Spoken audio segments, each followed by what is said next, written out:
MetaWealth and making real-world assets a reality. And today, we're here in Rome for our biggest asset launch yet, Domus Nova, Rome. And it starts right here.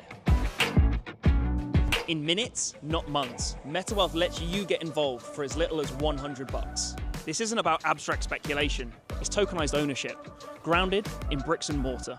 Built here in Rome, powered by Solana. We're on a mission to democratize access to real estate. So far, we've tokenized 10 different developments that has an on-chain value of over $40 million. And Rome is just the next step. We're fast, frictionless, and borderless.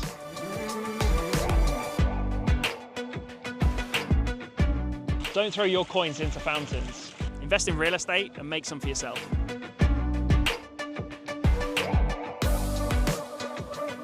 So the question isn't, should we move here? It's should we invest here? Domus Nova, Rome. Brought to you by MetaWealth, but powered on the Solana network. Start your journey today. And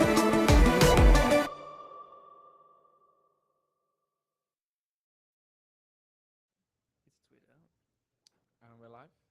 Awesome. Well, thank you everyone to the next day of the London Startup Village. Today's all about tokenization. You've just seen an awesome story about how MetaWealth were able to tokenize properties in Rome. So before I even dive into it, Jack, how was Rome? Was it a good vibe? Rome's always a good vibe. It was a very, very quick in and out job because when you're launching assets, timelines aren't always with you or on your side. You're stuck to strict timelines. Like once contracts get signed, it needs to get on app and funds need to start getting raised very, very quickly. So it was a fly out 4 a.m., shoot, dinner, shoot, home, out, push. But was that all in one day then? Like less than 24 hours? Yeah, we flew out of Rome. Flew out Thursday at 4 a.m., came back Friday afternoon, evening time. Yeah. So it was a very long period of time. And then the video was ready by Monday. So yeah. No. yeah. Shout out to Jez, Uncle Jez, the producer. He's a legend for that. No, I think it's really cool when we're able to start showcasing these stories in ways that people are able to understand as well. The video did a very good flow of kind of breaking it down, painting the picture of why it's important, where it kind of fit into it. And that's what we're trying to do here at the Startup Village. You know, creating the opportunity for us to be able to show them how they can get access to it. It's not just tell them about it. So anyone can download the MetaWealth right now. Absolutely, yeah. And they can be investing into Rome. Yeah, absolutely. I mean, that was the core concept behind the video, ultimately. It's an introduction to us as a company. It's also an introduction to tokenized real estate. Like the 100%. RWAs, full stop, they don't get as much limelight historically as other narratives. I think that's definitely shifting over the last couple of months. Is something that I've certainly seen. I mean, just looking around here today, seeing the partners from the guys from Oro and Ondo and Baxus and Agradex, like they're all good friends of ours. And just seeing like the crowd that it's been able to pull has been really bullish for me. Like I love that people are sitting up and paying attention because the use case is 100% there. But that's what the video had to do. I had to do a lot of heavy lifting around a lot of educating, a lot of introducing who we are, getting used to seeing people's faces behind the project, seeing who's building what, and then slowly bring them into the interface and the app so they can kind of trust what we're building ultimately.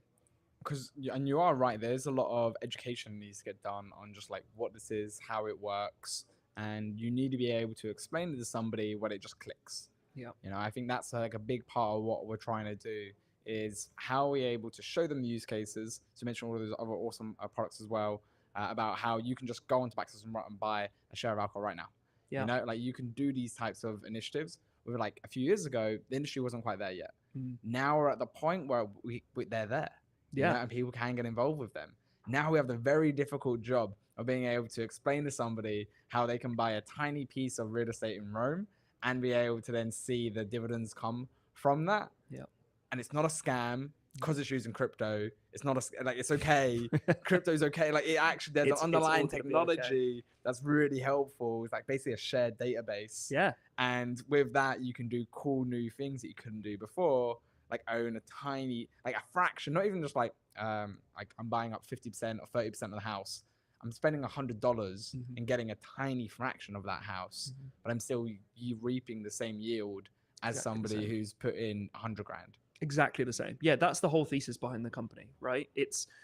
We're here to level the playing field. We're here to democratize the access. The upside is up to you. like $100 and the yield is 33%, you're going to get 33% on your $100.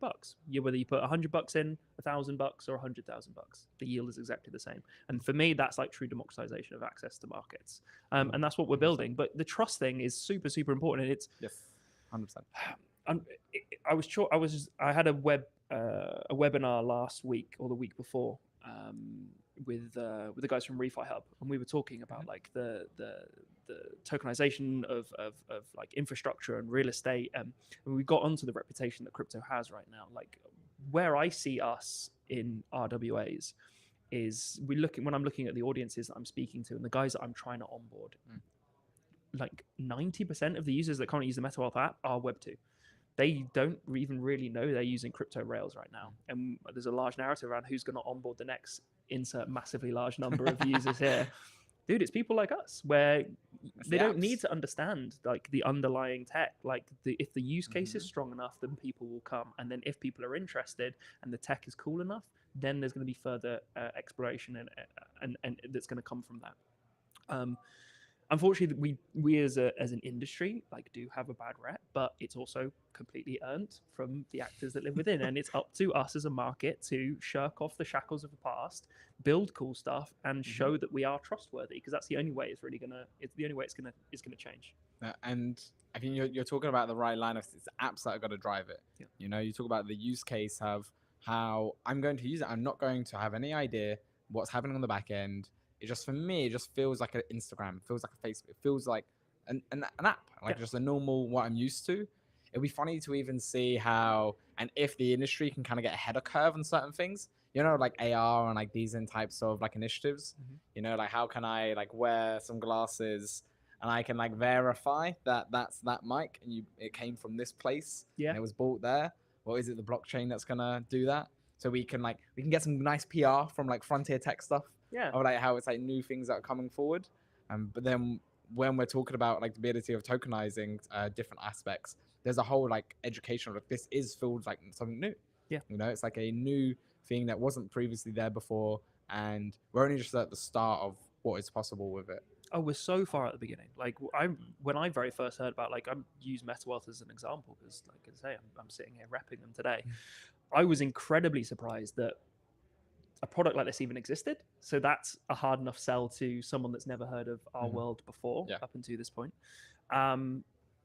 The yields that could be generated, I was like, that's something I have a very like a super common conversation with, especially amongst my friends. Like I'll tell them kind of like the yield that we offer on our assets, and they're like, come on, there's something weird going on here. I'm like, no, these yields do exist. You just haven't been able to access this market in the past because you need a few $100,000 minimum. You need lawyers, you need underwriters, you need all of this on the back end.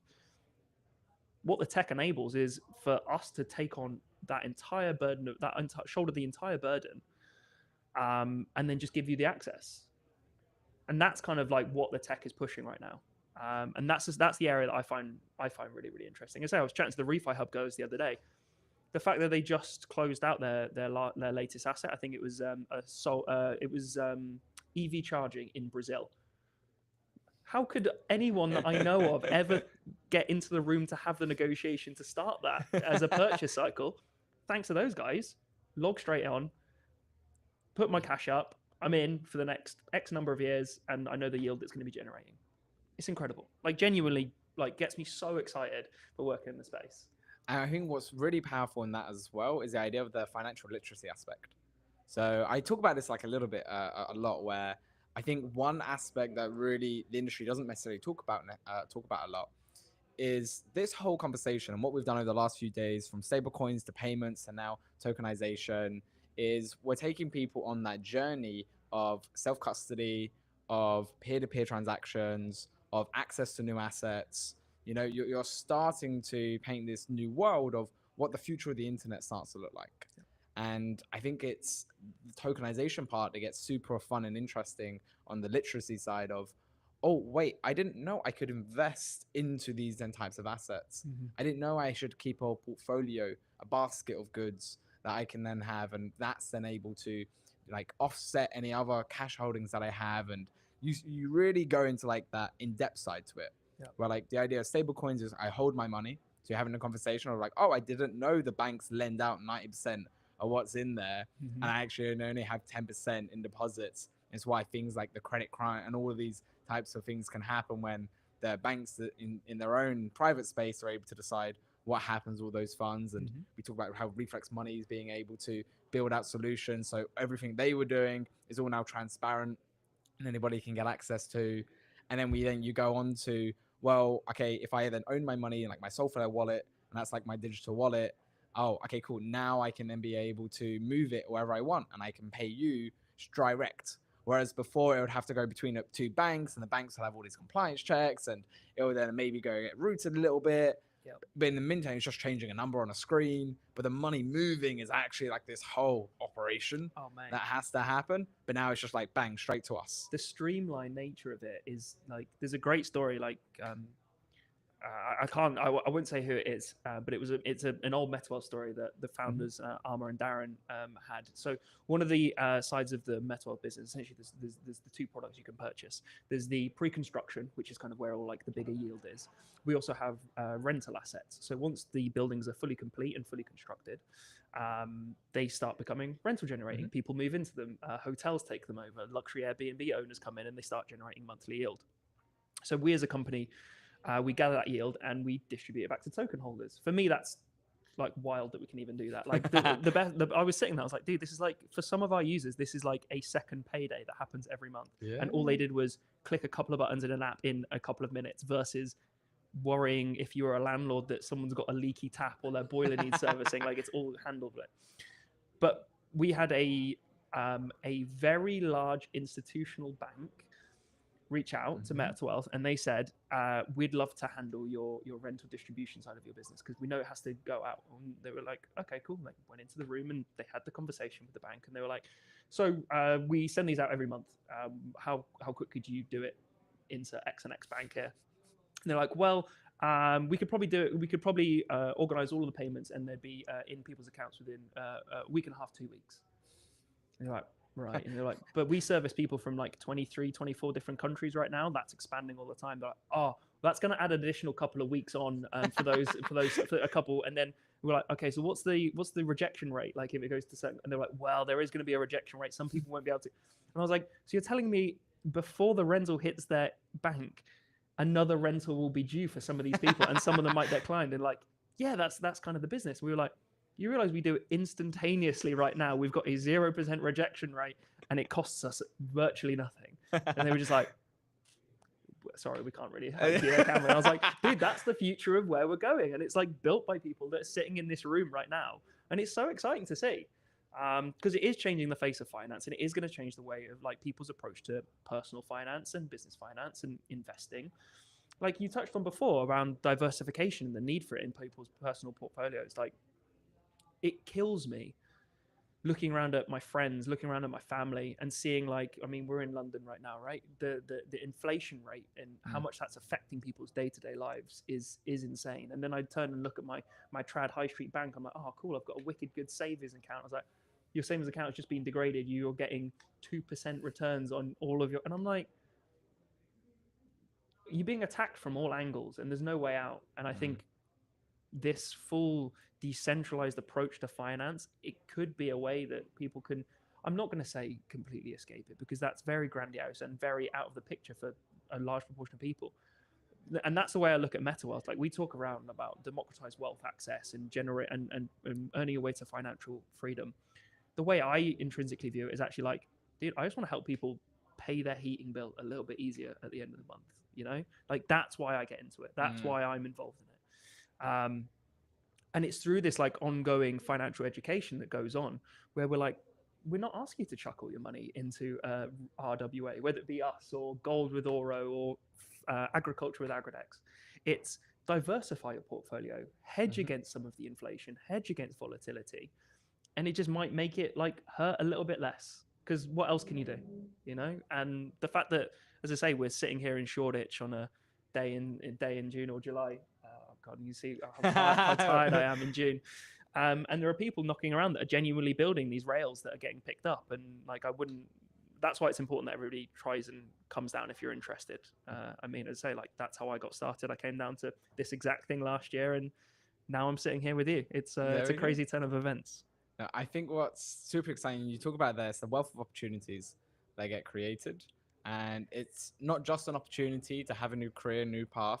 It's an opportunity to pay your electricity bill, your heating. Like the UK is one of the highest energy bill countries. And so that little bit of 20 quid, 30 quid, 50 quid, it can go a long way in like being able to help support. And all they had to do was they had to put a little bit of their paycheck aside 1 month to go in towards it. And that's it. Yep. You know, the app takes care of it. The blockchain underneath it enables it. You know, it just runs. It's smooth. It's clean. It works. And that's what our industry offers. We offer our ability to like, this is just works better. Look at the bank of like, it was like 2.5 weeks to be able to get it. It's like, bruv, come on, I can do it now. Literally, yeah. There's a team up there. Like I was just like, dude, Sling, can you send this money over there, please? When will it be there? It's already there, mate. Don't worry about that. Like that kind of stuff is just like, it's wicked. Like I love it. And it is opening up financial frontiers. And I mean, that's why everyone here is here today. And that's why we all get involved. But it's wicked. It's wicked. And I think maybe like a touch on point there as well.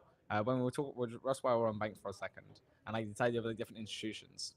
What is quite fun is that there was also like a big institutional buyer into MetaWealth recently. Yeah. And what's nice, I think, the cool thing around that is that the technology is permissionless, it's open, like anybody can use it.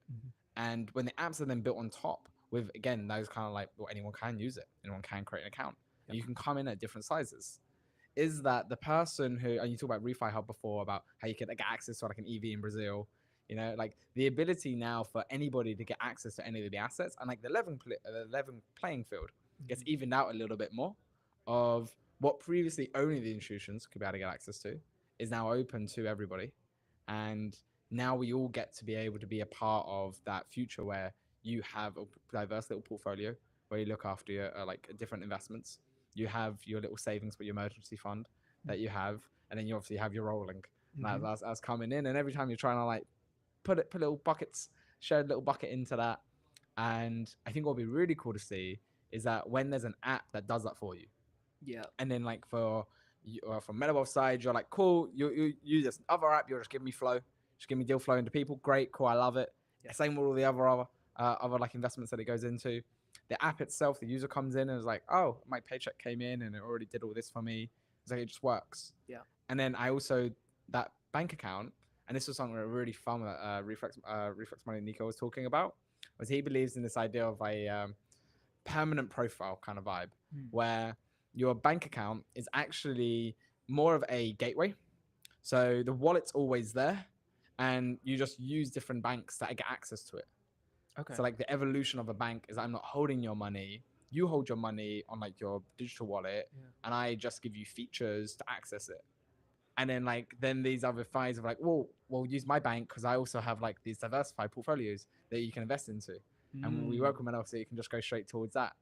And it changes it a little bit where now the game starts to evolve. But what's really cool around anything tokenized is that will then become a natural part of the conversation. And we can look back in like 20 years, 30 years, 50 years, and a kid growing up immediately has a balanced portfolio that he starts with. And then as every single dollar they earn as they grow up goes into it, and it becomes just normal. I could 100% see that happening, man. I could 100% see that happening. I mean, you touched across so many really interesting subject lines there. Like, I mean, that's the antithesis of be your own bank, right? Which I can 100% see that ultimately netting out that way. I think we're going to see a number of the large institutions within our world start adopting kind of like neobank-esque traits. I think we're going to see a spool up of that, and exactly what you said, where like your wallet becomes an integration into that underlying like neobank, and then you can qualify or reject access, but the funds are yours, and you can move them, shift them, and orientate them however you would like. I think there are a few really interesting businesses that are kind of going that way. So exactly what you're saying around like diversifying portfolios. It sounded like you were touching on was a unified liquidity layer for RWAs. Oh, really? It's weird. I don't know. Someone should look into that. Someone should look into that. They should have a really cool name like Nebulous Finance. No, but yeah, a unified liquidity layer across RWAs, I think is going to be like is going to be a really interesting angle. And I know Nebulous have started speaking a little bit about it on their social portfolio Right. profiles. And they're starting to like kind of roll these kind of line items out. Fortunately, Darren, one of our co-founders of MetaWealth, who's working on Nebulous, was dropping alpha in the Refi Hub webinar. So if you haven't seen that, I'd recommend you go try it out. There we go. He's allowed to speak about things far more than myself. But exactly what you're saying, like, what if we brought together, let's just take the guys in the room, like, you wanted to get into gold, you could hit it up Oro. You wanted to get into real estate, and you wanted to have a 20%, and a 30% into agriculture. Let's say that. I mean, you got the guys in the room that are here today. You have a unified liquidity layer, which will diversify your portfolio based on your you could almost look at it as baskets, right? And it's like full diversification through a singular platform. And then you can add on the bolt-ons of like the amazingness that comes with DeFi. It's like, what if then I want to use my real world real estate asset as collateral on a loan that I can then earn yield? It's like, that's true earning potential, and you're using your underlying assets to acquire more and like leverage your advantage. And this tech is being built, and guys are like leaning into it. Like, I talk about what the little exposure I personally have with my friends, and they're like, that sounds wild. I'm like, it is. But the problem is, like, the language we use is often quite prohibitive from people understanding what we talk about. And I think that's like a big marketing angle that needs to get looked at. And say, like, as marketing, my job is to make these complex things as simple as possible, which is, I have success with some of them and less success with others. But I think that is a really cool angle. And let's dive into that a little bit more. Where now I own these tokens, so I have now a piece of real estate that's in Rome. It's earning me yield, which is cool. But like, I want to buy my own house. You know, like I want to like buy a little family home. Maybe over the course of my period across all these other different assets as well in this unified layer, I've bought a bunch of these now assets all set up. I've got fractions of each different one of them. And now when you bring in the idea of DeFi, someone can value that as like healthy collateral of like, oh, that's diversified, that's set up in a way which I am happy to give you a X amount of loan. You know, 60%, 80% loan value on that collateral. And again, you can get and this is again like the financial literacy side to it. You can get bigger loans when it's more diversified, because there's less risk associated to the person giving the loan. And now you're then able to like collect all of these assets that you have been, and you get like an 80%, 85% loan ratio, and then you use that money to buy your house. And like, you can utilize things like this, so rather than getting a traditional mortgage, is that you're being able to continue to grow, because when you get a loan on it, you still own all of those assets. The yield is still generated. You know, you're just getting a loan value on the top of it. And so you're now able to utilize that collateral, still be earning the yield, but use the high level in order to be able to access new assets that you previously moved forward, like a new house. It's exactly how every major bank works, but at the moment, people are blocked out of it. But you're exactly right. Like if I had a fully diversified portfolio across some of the largest real estate and gold and mining portfolios in the world, show me someone that wouldn't give that a AAA rating, and then you'd get a great loan against it. And as you said, you'd be earning yield. And then what if my yield was then paying off my loan that I was against my house? And I was like, suddenly it's like, yeah, you are your own bank. Like, you're fully engaged in the financial structures that traditional institution and large hedge funds and high net worth individuals have been playing in forever. Like, they take loans out against their own like portfolio, and it's like a tax break for them. But like, why is the man on the street, why is Joe Bloggs walking past here today, not have access to these kind of markets? It's like, well, because the infrastructure and the rails and the understanding and the literacy doesn't really sit there. The capital requirements in order to get into that is like extensive. Should things change? Absolutely. Absolutely. And I think where we're able to start moving towards now, and I think like a big thing that even I try to do at Startup Village, is there's no mention of crypto, there's no mention of blockchain. It's the app leading it forward. It's the use case that's at the front, and it's the benefit that is then shared in whispers. You know, like that's what goes around, and it's why the app is then in the front.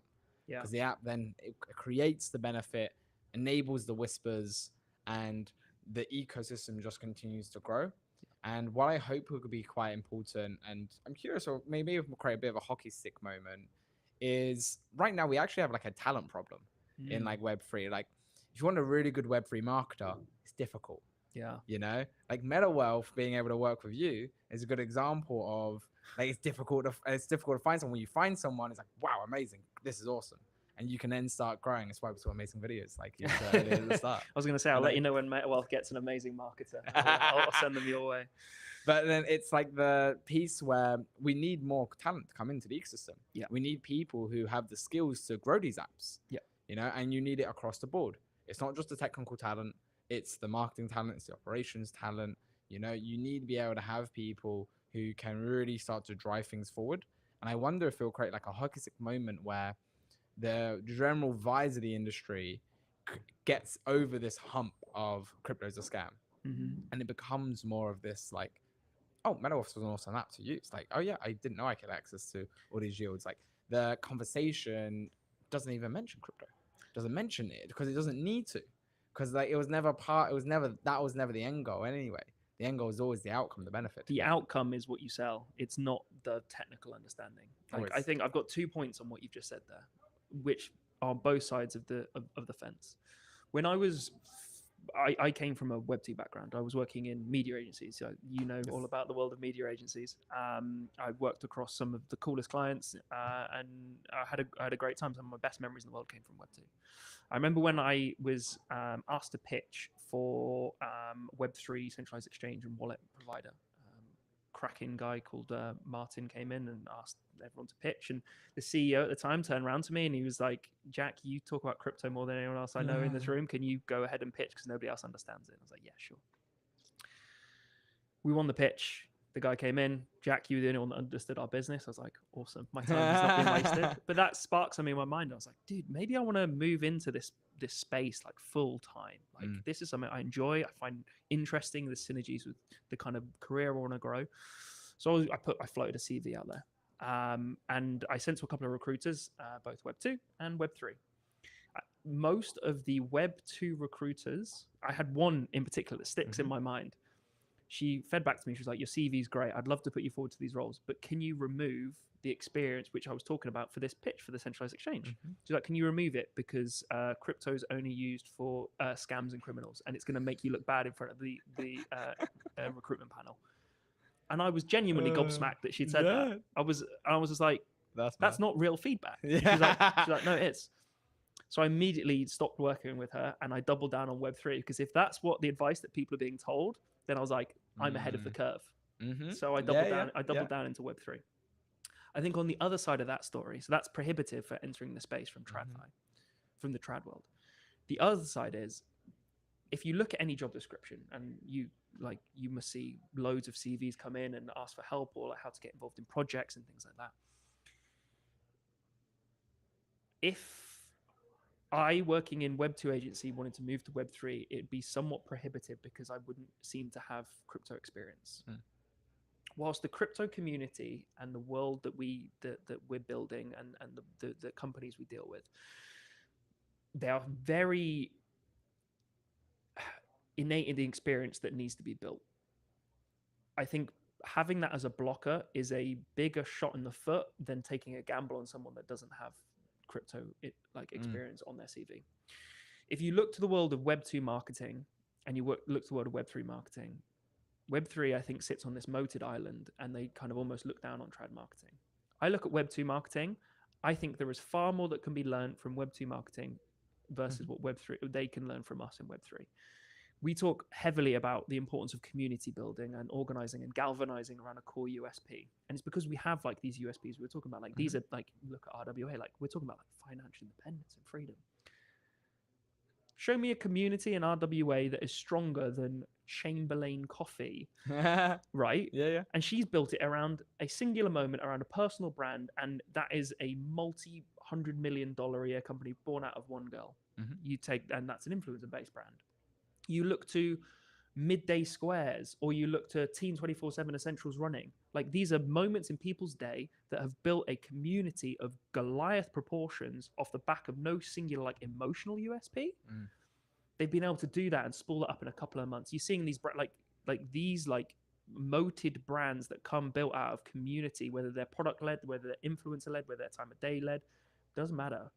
These brands are like huge, and the marketing talent, when we speak about marketing talent, is so vast, and the creativity and the knowledge about how to galvanize people around a singular belief is incredible.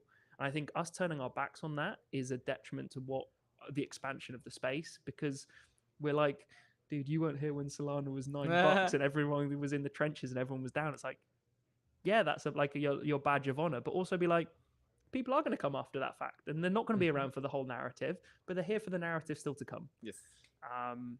So that's like my two sides of the same coin, I guess. Because there is, and I agree with you. There's so much like best practices that are already been built, and the whole industry does have a marketing problem. And how do we solve that? Well, partially, I think we do need to bring in new marketers, people who can tell stories. You know, that there's a real strong base of like shippers. You know, people who can actually build the products, ship them, get them out there. But these teams need to scale, and they need to really scale. You know, we're not just talking now from like the early stage founder going from 1 to 0, or no, well, 0 to 1. But we're talking about like a team going from 1 million to 100 million to 1 billion. You know, like how, like that level of like jumps only comes when you have also like a wave of people who know how to tell stories to that amount, and to be able to then coordinate and connect the dots between them. And we need to then be able to utilize ways of being able to bring those new people into the ecosystem in a soft way.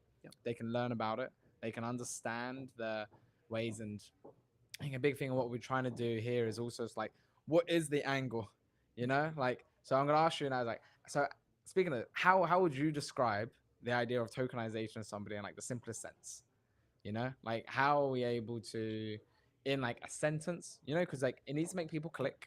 You know, it needs to be able to allow them to see the picture but understand the micro, and it needs to connect with them where they're like, oh, I get it. Like usually that's why metaphors work really well. Comparisons, you can have that frame of reference. So I love the Hive Mapper one. Like the one I use for Hive Mapper all the time is that Google Maps have a 4-year lag on their Street View. Hive Mapper have a 2-week lag on their Street View. And that's only possible because this coordination layer. And it's like a very like clear, oh, it does things better. I want to learn more. So how would you be able to, what's your one liner for the idea of like tokenization? Do I have a one-liner? You know what? I had a really, really good one a few weeks back. And Arch gave me this exact question, and he was like, "Can you explain what Meta Wealth does right now in a real simple term?" Dude, I killed it. Can I remember what I said? Absolutely not. I can't remember what I said. I think I was just saying, it was more like, as a marketer, we're storytellers. So I think I just kind of came around to like being a storyteller. And it was kind of just the same narrative I gave to you. I was like, dude, as a young Londoner, things are more expensive. Rent's driving up. Inflation's eating your backside. Does this hurt? And it's like, yeah, it really does. It's like, if you point to society, the landlord is the most victimized person in society right now. Like there are some really, really bad landlords. But it comes from them owning the underlying assets of the country, of the city, of wherever you are. It's like, what if we could break down the barriers so we have genuine access to the wealth models that exist predetermined? You're no longer marred by financial commitments. You're no longer marred by technology, knowledge, access to lawyers, XYZ. Like, what if we removed and stripped away all of that, and it was like getting access to these markets was as easy as slipping into someone's DMs is like an easy way of thinking about it. That's what tokenization is. It's pure, unadulterated access to financial markets, and it's as empowering as you want it to be. You can go as deep as you want. And I think that's really interesting. And it's like almost you get to like paint a little picture there of, as you move towards owning your own house, providing your own electricity, having that self-sustainability, you own the assets along the way, because you can invest into them for as little as you have, get the yield, and that yield helps you get closer towards it. You know, it's almost like you're tapping into what the landlord's tapping into, and being able to then benefit from that slightly. And then that's on your journey towards getting your own piece, is that you've owned all this, and by the time you have your own, how do you even buy the house? We took a loan on everything you just bought. So, Yeah. hey, I want to do it. Would you put it against? I don't know, all of these, like this golf course that I've got in Spain and these gold bars that are sitting over here, and it's like, yeah, that makes complete sense until you explain it. Like, it's fundamentally like tokenization and access is how do you make your money work for you while you sleep? Like, I don't know if you're familiar with the financial independence retire early movement. I got Fire. yeah, fire. Yeah. I got so deep into that like years and years ago, and like I think that's why I got so excited about this space. I was like, the synergies between those two communities is so big, and yet there is not too much crossover yet. There's not, no. There should be more. There's a chap in our MetaWorks community. Shout out to you, Anders. You know who you are. Fantastic bloke. He came into our community from a fire, I think, subreddit. Like we weren't at that point doing Reddit outreach, and he came in and he was like, very like, you guys are scammy, what's going on, bruh, like very, very vocal. So we just sat down and we just spoke to him. We were like, look, mate, this is what we do. These are the insurances we've got in place. Like, should something happen to Meta Wealth, there's a liquidation event where the underlying asset will get sold. The cash doesn't bypass a Meta Wealth account. It gets given back to investors just like you.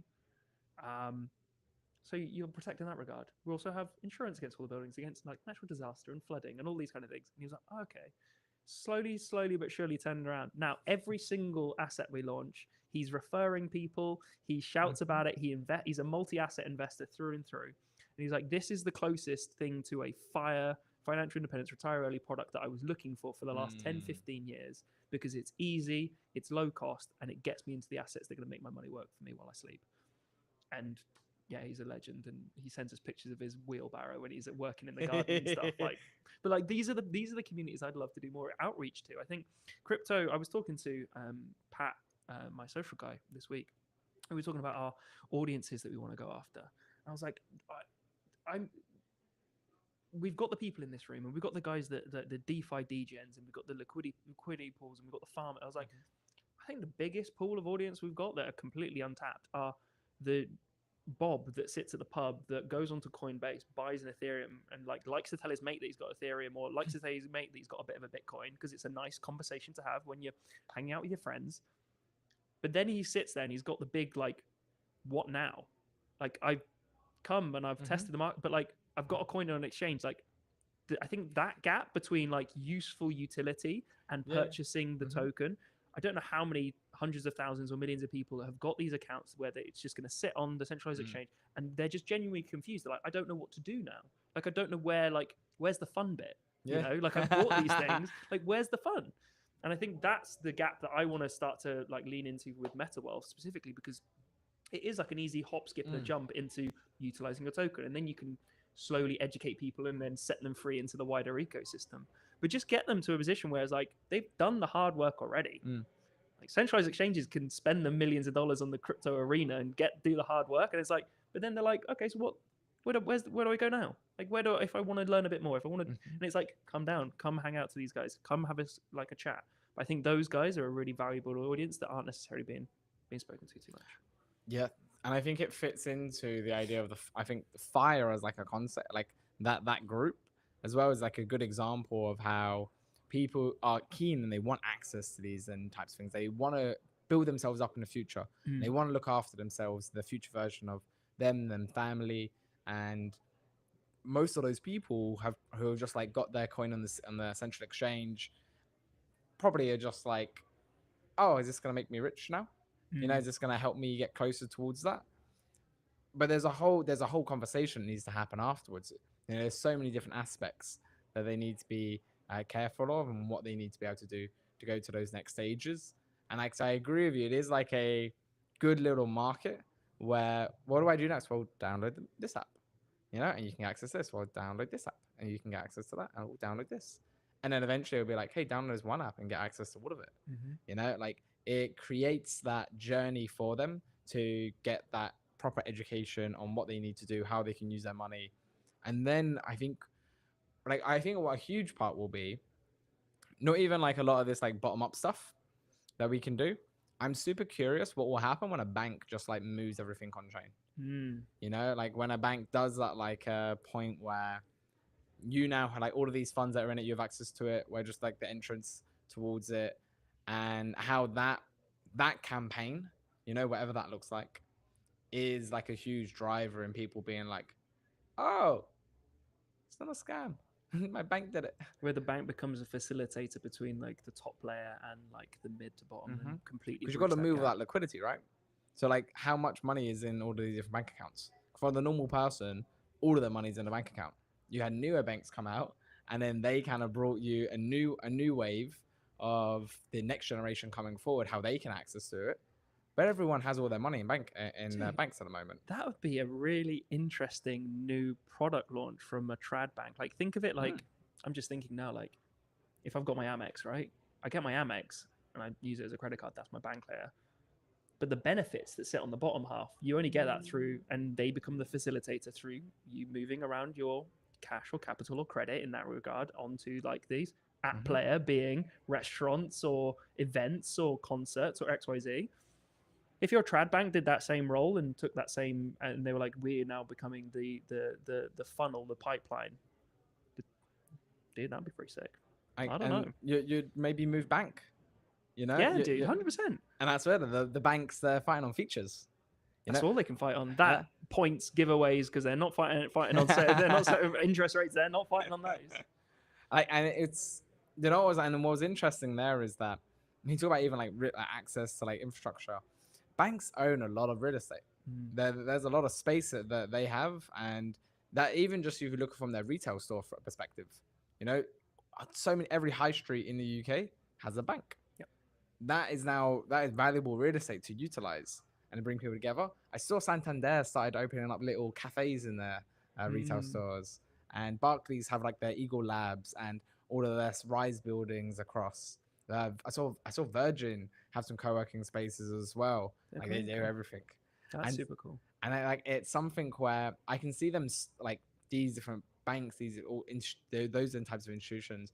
They have to like figure out, okay, what's my angle here towards it? Because if we know we're eventually going to this point of like everyone owns their assets and everyone is their own bank, they've got to play their way smoothly. And I can see one of the first things them doing is this, where they can say to people now, yes, there's one account where you earn an interest, and that's just like normal stuff that you used to.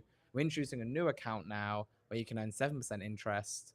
And why are you getting 7% interest? Well, it's being diversified in this basket of goods, and you can access it whenever you want. You can move things in and out. That's absolutely fine. But you now have this, like, it's just yield generating from it. And they see the same process as they did. If they're really techie and smart, they'll make it real time changing. So, but otherwise, if they keep their normal stuff every month, it will just posit in the new yields towards it. But then it's like a way that people are able to start now getting access to these, and like the probably year 3 of the journey, by year 10 they own it themselves, but over this next decade, we're seeing this emergence of technologies, and I think every single company is going to be evolving. How like AI is coming in and being able to change up how customer service is working, and like every single layer of the stack will eventually get adjusted. Blockchain will be alongside all of that. When quantum comes out, and like that'll be the next decade, that'll be like 10 to 20 or something. Yeah. But then that's going to completely change things. Humans living longer, longevity, biotech, that's going to completely, like, all of these then like different technologies are emerging. And what we get to play at on the tokenization side, tokenization at startup village, it is that we're able to say this is like how your financial assets will be held, and this is how your access will change. And it's going to be super interesting to see the evolution of that. And it'd be fun if a bank takes this idea and does it. I want a commission. we can split it. I'll tell you what, we'll tokenize it, and then we'll tokenize it. There we go. Everyone on Startup Village gets a commission. There we go. You come, you sign up, you do a stamp. I've got your email now. I got your stamps. Yes, I know. I that's permanent now. I will know forever that you were here. So even if it's in like 2 decades, you never know. The yields could get generated back out.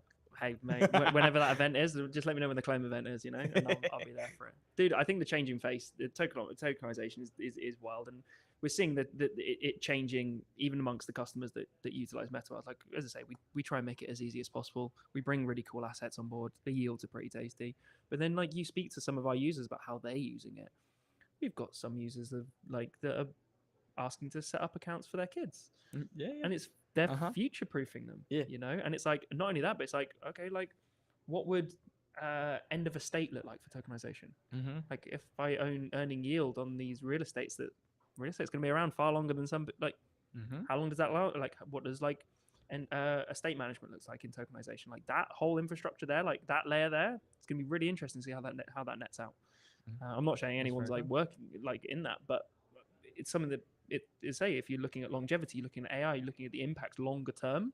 These are kind of things that conversations and questions that people can start to have. And it's really cool as the industry starts emerging in these next couple of years. We're going to be able to see a more plethora of these start to come out. And I'm very glad to have you here today with us, Jack. Being able to It's always a about what pleasure. Mel was working on. Thank you for being able to come and join us. No worries, man. Thank you very much. Awesome. Well, thank you everyone for being able to listen and to join us. This is day 3 of the London Startup Village. It's been Tokenization Day. Thank you all for joining us, and we'll see you next time.